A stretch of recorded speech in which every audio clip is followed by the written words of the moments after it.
Hi everyone, do you ever get wrist pain when you do planks or when you do table? There's certain things that put too much pressure on your wrist. Well, the reason why that happens, it might be overuse from sitting at the computer with the carpal tunnel and the median nerve, but something else that might be happening, you might not be distributing the force load across your shoulder girdle, across the middle of your back. So in order to do that effectively, if you come up onto all fours, you always want to feel like you're not sinking down into the wrist. So you have to reverse the energy flow. Instead of collapsing where your shoulder blades feel like they're pointing outward, they slide out a little, your back arches. We don't want that. We want our front ribs to meet our back ribs. So watch, my shoulder blades are going to come down and back, firm and flat and wide across my back. And then I'm going to get rid of my arch low back, that low back swaying. And then I'm going to have my shoulders be right above my wrists.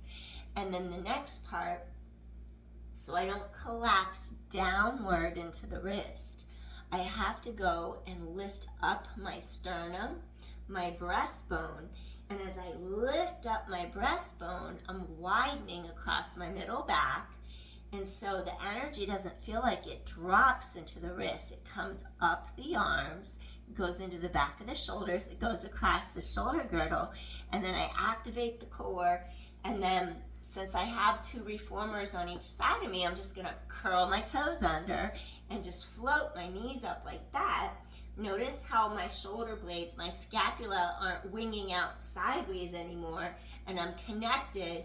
My low back is elongated, tailbone long, I'm in my neutral spine, and then that's how you collect the energy across the middle upper back.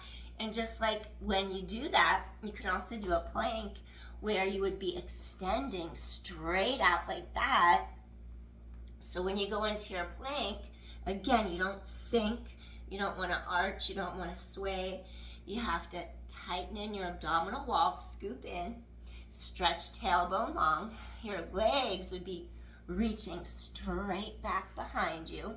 So you'd just be applying the same thing. You'd lift up your heart, spread that energy wide across your upper mid back, you're scooping in, and basically you could just hang out here because you're distributing your body weight all across your body. It's going across your middle back, it's going into your core, it's going into your glutes, it's going down the legs, being distributed into your feet, and then you can slide those heels back, stretch your tailbone long, and it just feels good because it's not all going in your wrist.